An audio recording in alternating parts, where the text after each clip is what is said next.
Shalom, saya Monique Rakers dari Fakta Israel. Saudara, hari ini, pagi ini, saya membaca WA dari wartawan Israel yang mengatakan ditemukan 6 jenazah tawanan oleh IDF pada hari Sabtu kemarin. Yang membuat saya sedih adalah menurut IDF, mereka ke-6 orang ini yang diculik pada tanggal 7 Oktober 2023 itu dalam keadaan hidup. 5 orang diculik dari acara Festival Musik Nova, dan 1 orang, Carmel Gad, diculik dari Kibbutz Be'eri. Yang membuat sedih adalah mereka ditawan dalam keadaan hidup. Meski Hersh tangannya kena ledakan sehingga tangan kirinya harus diamputasi. Dan Hamas merilis video Hersh dengan tangan yang teramputasi. Dan tahukah Anda, Bapak Ibu semua, ternyata IDF menemukan jenazah ke-6 tawanan ini di terowongan bawah tanah. Lokasi terowongan Hamas berada di Rafah dengan kedalaman 20 meter, berjarak 1 km dari lokasi tawanan Farhan Al-Qadi dibebaskan IDF. Ini adalah terowongan yang ditemukan IDF di Rafah pada 22 Juli. Para pejabat keamanan Israel menyatakan 3 dari sandera telah dibunuh beberapa waktu lalu dan jenazahnya baru ditemukan. 3 tawanan ada dalam daftar pertukaran tawanan yang bersifat kemanusiaan dan dimaksudkan untuk dibebaskan sebagai bagian dari kesepakatan. Dalam beberapa hari terakhir, ketiga tawanan dibunuh. Jumlah korban penculikan yang bisa dibebaskan sebagai bagian dari kesepakatan kemanusiaan pada tahap pertama terus menurun. Ibu, saya mengikuti semua aktivitas dari ibunda dari Hersh. Ia begitu mencoba segala cara, melakukan semua upaya untuk membawa pulang anaknya. Karena mereka, keluarga Goldberg-Polin ini adalah keluarga kewarganegaraan dari Amerika dan juga Israel. Maka ketika Hersh ditawan, ibunya langsung terbang ke Amerika.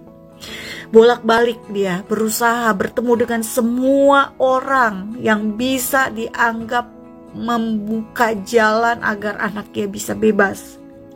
Dia juga ketemu dengan Paus.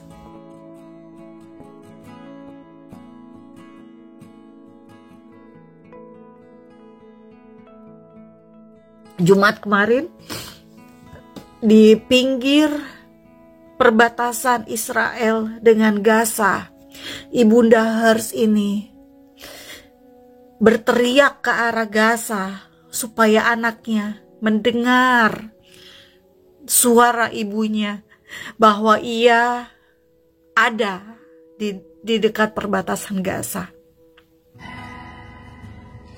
It's Mama. Hersh. It's day 328. We are all here. All the families of the remaining 107 hostages. Hersh, we are working day and night, and we will never stop.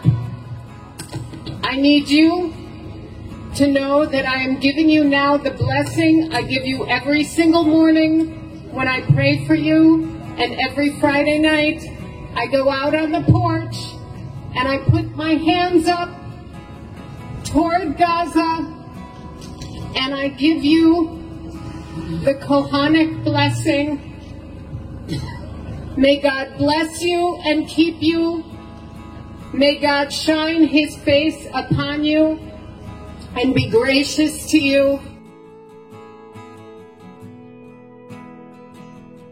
Alexander Lubanov, 33 tahun, diculik saat istrinya hamil anak kedua, sehingga ia tidak sempat melihat bayinya. Terorisme ini menghancurkan begitu banyak keluarga, Bapak Ibu. Begitu banyak masa depan yang luar biasa, masa depan yang penuh sukacita, damai sejahtera. Tapi itu hilang, terenggut. Karena apa? Orang-orang yang dikasihi itu hidupnya diambil oleh teroris. Mereka warga sipil. Mereka orang-orang yang mungkin masa bodoh sama politik. Mereka orang-orang yang bisa dibilang umumnya adalah orang-orang yang menerima solusi dua negara.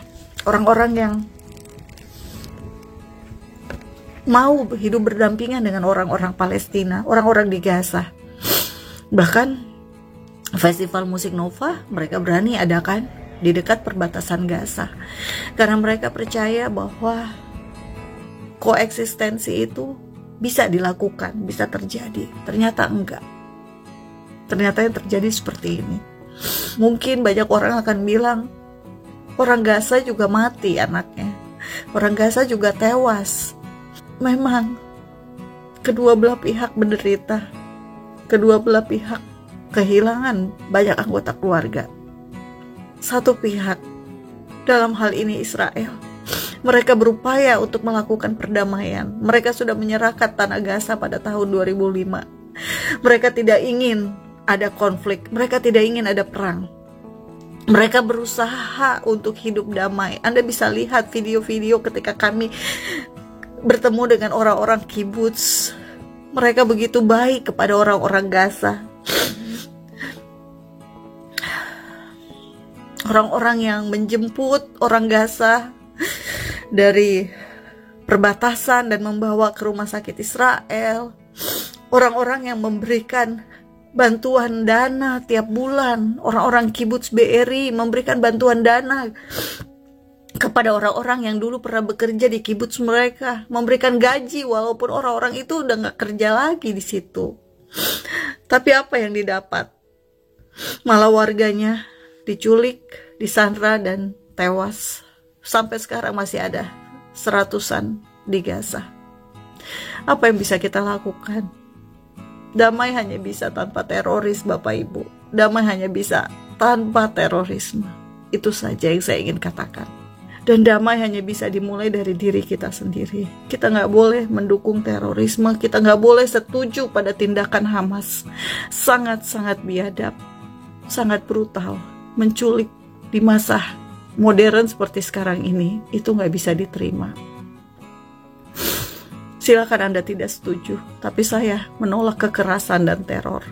Saya gak mau setuju pada mereka, pada Hamas. Rest in Shalom, Hersh, dan 5 tawanan yang lain.